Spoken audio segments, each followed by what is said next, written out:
Hey guys, welcome back to Tekkit and another getting started with RailCraft. So this is part number 2. We're gonna have a look at a couple of things. There's so much to do in RailCraft, but you know we'll get through it. Have hope.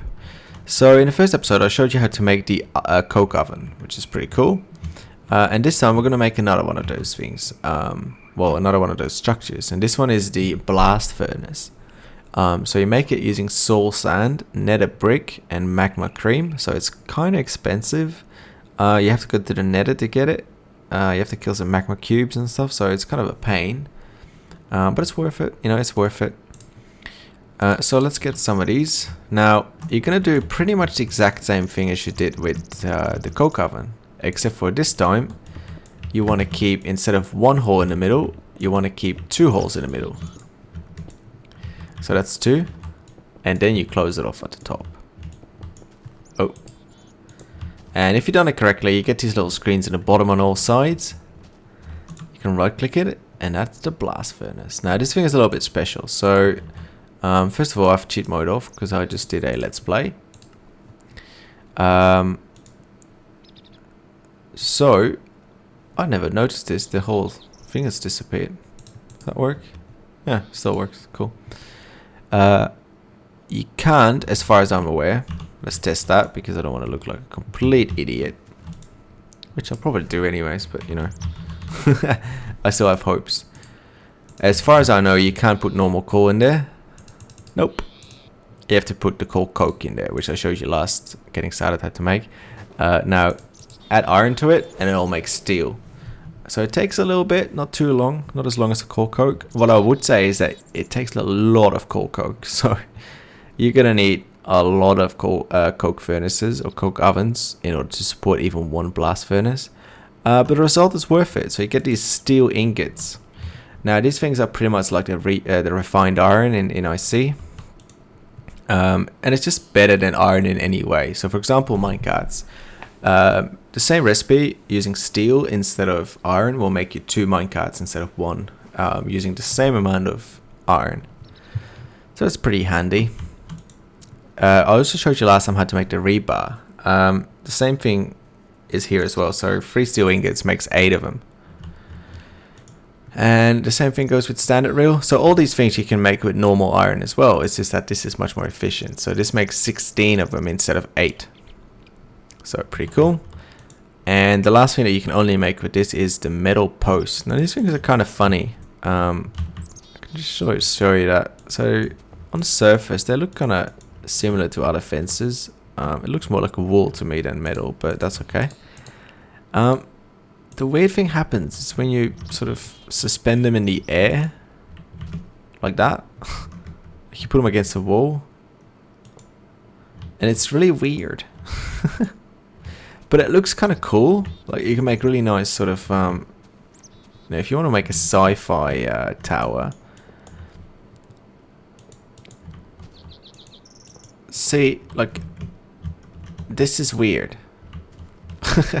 And it's really cool actually, because it makes sense in a weird way. Because there's nothing to support it under here. This sort of supporting frame goes away as well, just like here. It's kind of cool. I like the idea of that.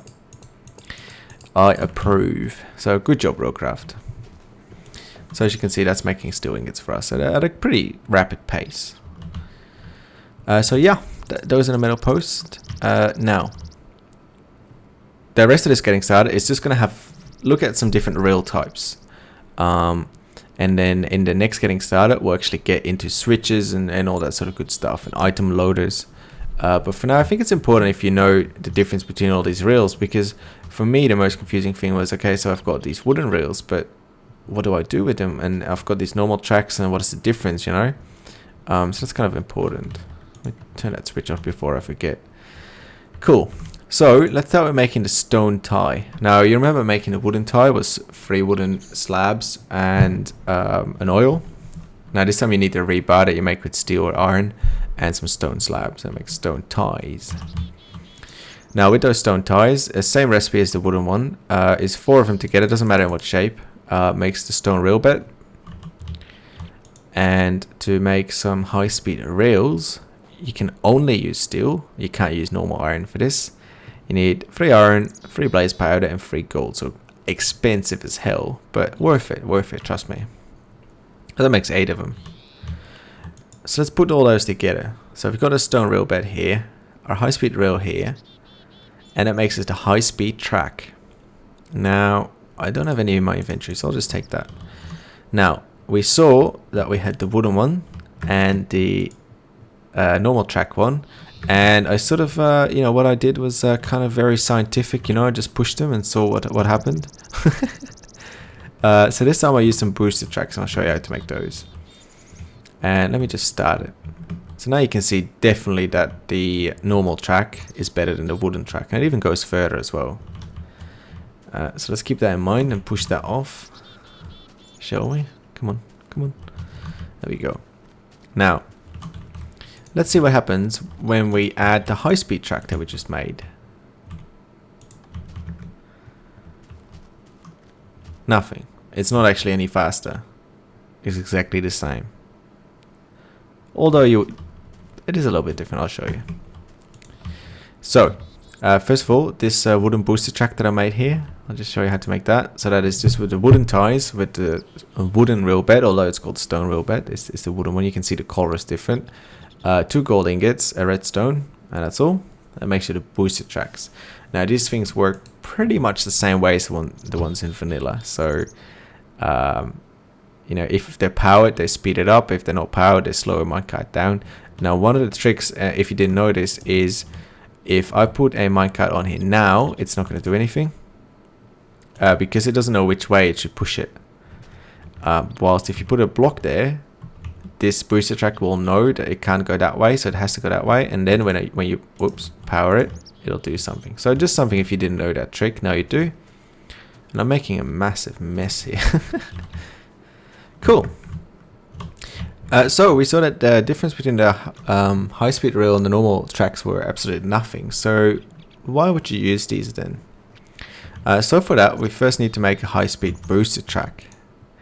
This thing is made quite easily. So it's 6 high-speed rails, 2 redstone, and a stone rail bed, and it makes 8 of them. So it's pretty good, pretty good.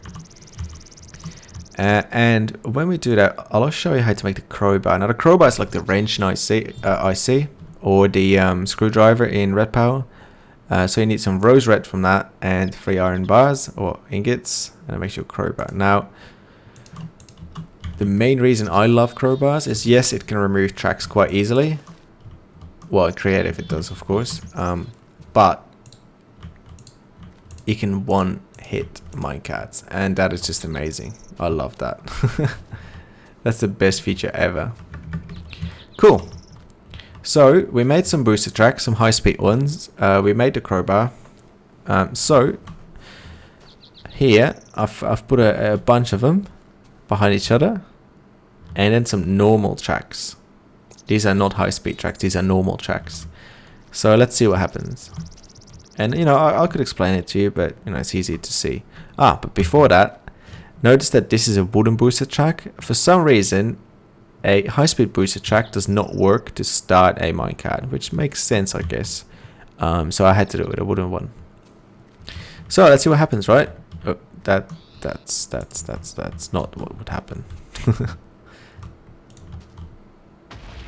Boom. Now, why did that explode? Well, in RailCraft, you can actually increase the speed, the maximum speed of the minecarts, but that only works on the high-speed rail. If you try to get off the high-speed rails onto normal tracks, you cannot do it unless you slow the hell down, else it's gonna explode. And just to show you here, the same thing works with corners. So I'm boosting it up to max speed here, or close to max speed. These are high speed tracks, so they can take it. They can take it no problem, this speed. However, you can't go around a corner. You just cannot at highest speed. So let's see how that works. Exactly the same thing. As soon as it finds a corner, it's like, don't do that. So the way to do that is The same setup here. So these are the high-speed boosters. This is high-speed rail, and these are the high-speed boosters again. However, these ones are not powered, so they actually slow down a minecart, and then afterwards you can just use a normal track. So let's see how that works. See, much better, much better. That's a lovely ride. Now, the funny thing is, these things can actually go bloody fast. Do I have some? Oh god. Let's. Oops. Let's get yeah, the LOYs out and the high-speed tracks. Do I have them? Yep, but I don't have to boost the tracks. Yep. So let's get some. Where are they? Here. I'll just show you how fast you can go. It's actually quite mental. And I love it, of course. I don't have to pull this cable as long, but I do anyways. So... Now this is quite a distance. And you probably have to repeat it, the boosters. But let's see what happens anyways. Too slow. I was too slow. Please forgive me. I just realized I didn't really place this on the most effective way. Okay, so what happens there is that there's a block on there that actually crashes it. No kidding, that crashes it. Pretty amazing. So let's get in and do that. Oh. Bloody. There we go. So look at that speed. That's insane. So that's cool. You know, that you can make some awesome stuff with this. With this speed, you can be... It's faster than flying. There's no way you can keep up when flying. I mean, I can try. But look at that go. And now it's already slowing down, and then I catch up to it. But if you would keep these booster tracks every, you know, 10 or 15 tracks, it goes so fast. It's amazing. So yeah, that's part 2 of RailCraft. I'm taking it very slow. Probably next part will have a bit more content to it. But it's so much to take in, and so many changes from how it was in vanilla, that I just sort of think it's better to go slow like this. So yeah, if you like this video, please like, subscribe, and tell your parents about it, because why not, you know? And I'll see you guys in the next video.